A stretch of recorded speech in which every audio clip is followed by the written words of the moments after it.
Psychology says something most people never talk about, and once you hear it, you may never see yourself the same way again. If you've gone through long periods of life without close friends, this isn't a flaw in you, and it definitely doesn't mean you're broken, antisocial, or failing at life. In many cases, it means your brain works differently. It processes people, emotions, and social environments on a deeper level, which makes normal social life feel exhausting, shallow, or simply unnecessary. And if you've ever wondered why you feel more at peace alone than surrounded by people, there are real psychological reasons behind it. Before we go any further, if content like this makes you feel understood instead of judged, take a second to like this video and subscribe to GRINDX. This channel is all about psychology, mindset, and the things no one ever explained to us growing up. Subscribing now means you won't miss the next video that might explain something about yourself you've never been able to put into words. One of the biggest reasons people end up with very few or no friends is that they have absolutely no tolerance for fake behavior. And this isn't arrogance or negativity. Research shows that as self-awareness increases, tolerance for inauthentic people drops sharply. When you understand yourself deeply, your brain becomes extremely sensitive to dishonesty, hidden motives, and emotional masks. You notice when people pretend to be kind but gossip behind closed doors. You feel when conversations are performative instead of real. While others can ignore it or brush it off, your mind can't. It picks up the inconsistencies instantly. So instead of forcing yourself to smile through shallow interactions, you choose solitude.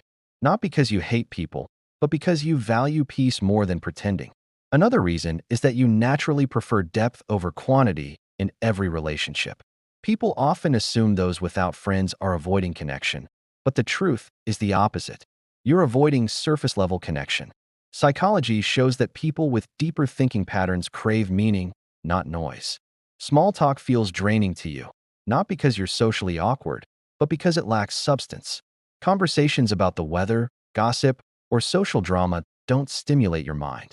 You want to talk about ideas, emotions, human behavior, purpose, and what actually drives people.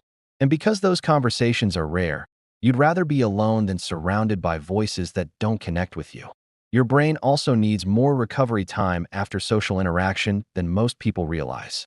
Some individuals are wired with a more sensitive nervous system, a trait psychologists often link to high social sensitivity. This means your brain processes more information during interactions.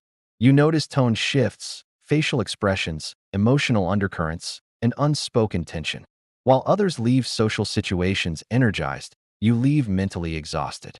Every conversation costs you energy, not because you dislike people, but because your brain works harder during social contact. Solitude isn't loneliness for you. It's recovery. Another misunderstood trait is your independence. People with few or no friends often rely on external validation to feel stable or fulfilled. Psychology calls this low social dependency. You don't need constant feedback, approval, or attention to feel grounded. You can sit alone with your thoughts, entertain yourself, solve problems independently, and stay emotionally regulated without reassurance from others. This makes you appear distant or detached to people who rely heavily on social reinforcement. But in reality, it's a strength. You don't chase friendships to fill emotional gaps. You allow connections only when they add value, not distraction. Past experiences also play a powerful role. Many people who walk alone today didn't start out that way. They learned caution through experience.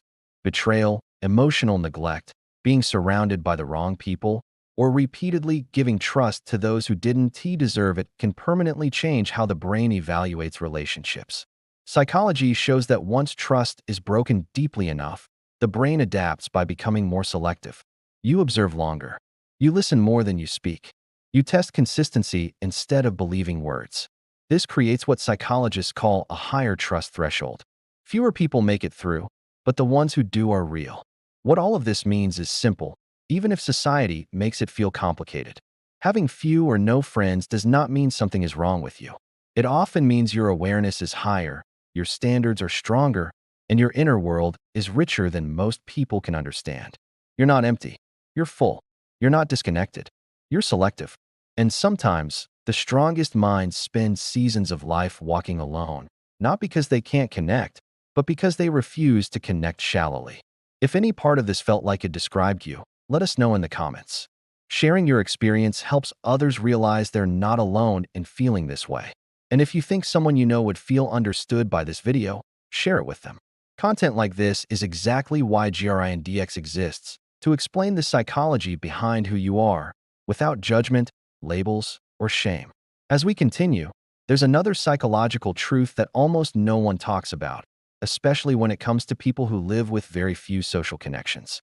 When you spend time alone, your mind doesn't shrink, it expands.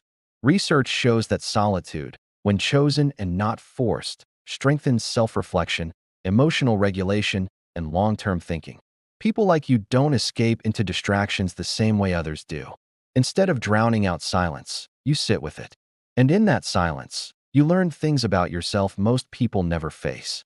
This level of inner awareness can feel isolating, but it also builds emotional intelligence that can't be taught. Another reason people misunderstand you is because you don't perform socially. Many people learn early on how to adjust their personality to fit in. They laugh when they don't find something funny. They agree when they don't believe it. They soften their opinions to avoid tension. You don't do that. Your brain values authenticity over acceptance. Psychology links this to strong identity formation. You know who you are, so you don't bend easily. This often makes group settings uncomfortable, not because you're rigid, but because you refuse to dilute yourself just to belong. There's also something important about how you view time and energy. For you, both are precious. You don't waste them casually. While others fill their schedules with social obligations, you're selective. You'd rather spend an evening learning, thinking, creating, or resting than engaging in interactions that leave you drained. This doesn't make you cold. It makes you intentional. Studies show that people who value solitude often have higher levels of long-term focus and personal discipline. You invest in growth instead of noise. People often assume that being alone means feeling lonely, but psychology makes a clear distinction. Loneliness is the pain of wanting connection and not having it. Solitude is the peace of choosing your own space. You experience the second far more than the first. Your comfort with being alone scares people who rely on constant social stimulation. They mistake your calm for emptiness, when in reality, your inner world is active, rich, and self-sustaining. Another hidden trait is how deeply you observe others. When you don't talk much, you notice more. You watch patterns, behavior shifts, and emotional reactions. You understand people without needing them to explain themselves. Psychology calls this heightened social perception. It allows you to see through charm, confidence, and surface friendliness. This is why fake kindness never fools you. You don't rush into bonds because you see too clearly how easily people change when incentives shift. As time goes on, this way of living reshapes your priorities. You stop chasing popularity. You stop needing to be understood by everyone. You become comfortable being misunderstood. This is one of the strongest psychological shifts a person can make. When you no longer need approval, you become emotionally untouchable. Not closed off, just grounded. You don't fear losing people who were never aligned with you in the first place. Eventually, something interesting happens. You start attracting fewer people, but better ones. People who value depth recognize depth. People who move with intention notice intention. These connections don't come fast, and they don't come often, but when they do, they feel real. There's no performance, no exhaustion, no pretending, just mutual respect and understanding. And even if those connections are rare, they're enough. So if you find yourself walking alone right now, understand this. You're not behind in life. You're not missing out. You're building something internal that most people never slow down enough to develop. Independence, clarity, emotional control, and self-trust are not accidents. They are the result of time spent alone, thinking, feeling, and choosing growth over comfort. If this video put words to something you've felt for a long time, share your thoughts in the comments. Your story might help someone else feel understood for the first time. And if you know someone who lives quietly, thinks deeply, and feels misunderstood, share this video with them. This is the kind of psychology GRINDX exists to talk about, the kind that doesn't label you as broken, but helps you understand the strength behind the silence. There's a stage that comes after learning to be alone, and very few people ever reach it. It's the moment when solitude stops feeling like something you re-explaining to others and starts feeling like something you protect. At this point, you no longer feel the need to justify why your circle is small or why your phone stays quiet. Psychology shows that this is a sign of emotional maturity. When a person becomes comfortable with their own presence, external noise loses its power. You stop measuring your life by how busy it looks and start measuring it by how peaceful it feels. One of the biggest shifts that happens here is how you respond to pressure. Society quietly pushes the idea that being surrounded by people equals success. But your mind resists that pressure. You no longer force yourself into spaces that drain you just to appear normal. Instead, you trust your internal signals. Research shows that people who honor their natural social limits experience less anxiety and stronger emotional stability. You listen to your body and mind instead of fighting them, and that changes everything. Another important psychological trait is how you handle conflict. Because you value peace, you don't engage in unnecessary drama. You don't argue to win or speak just to be heard. When something doesn't align with you, you simply step back. To others, this can look like detachment, but in reality, it's self-control.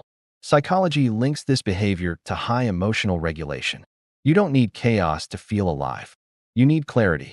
Your relationship with silence also becomes different. Silence doesn't make you uncomfortable. It gives you space to think, to feel, and to reset. While many people rush to fill quiet moments with noise, you allow them to exist. This ability strengthens your creativity and intuition. Studies show that people who are comfortable with silence often develop deeper insight and better problem-solving skills. Your mind connects dots others don't even see. At this stage, you also stop trying to convince people of who you are. If someone misunderstands you, you let them. You've learned that not everyone has the depth or awareness to see you clearly, and that's okay. Psychology shows that self-acceptance reduces the need for external validation. You don't shrink or explain yourself to fit into someone else's expectations. You stay grounded in your truth. Something else quietly changes too. You become more patient. You don't rush relationships, goals, or outcomes. You understand that what's real takes time. Because you're not constantly distracted by social noise, you think long-term. This patience gives you an advantage in areas most people struggle with: focus, discipline, and self-direction. You're building a life that feels stable on the inside, not just impressive on the outside. And when connection does happen at this stage, it feels different. There's no anxiety, no overthinking, no emotional exhaustion. You don't need to perform or prove anything. You show up as you are, and the other person does the same. These connections don't demand constant attention. They respect space. Psychology shows that secure bonds are built on mutual independence, not constant presence. This is why the few connections you allow means so much more. So if you're here right now, in this quiet phase of your life, understand this. You're not stuck. You're not isolated. You're refining. You're learning what deserves your energy and what doesn't. And that kind of clarity is rare. If this series has helped you understand yourself a little better, leave a comment and share what resonated with you. Your words might help someone else feel seen. And if you haven't already, make sure you're subscribed to GRINDX, because this channel exists for minds like yours, thoughtful, independent, and quietly strong.